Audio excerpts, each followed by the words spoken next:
All we want is the old normal back.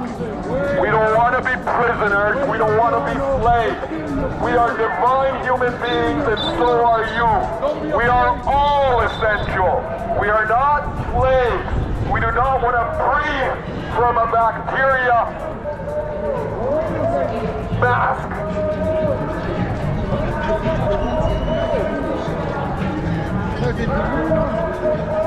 Why are you listening to corrupt politicians? Why are you complying with tyrannical measures? The kids are being masked at school. Do you know what that does to their brains? Even the officers are forced to wear a mask. When is enough enough?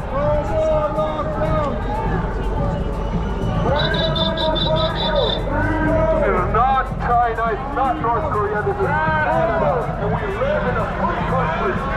This is a free country where you're all free. You're not slaves. You're not prisoners.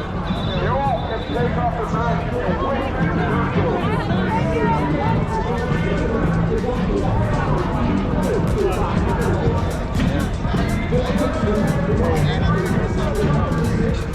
Exactly. So then you realize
Gracias.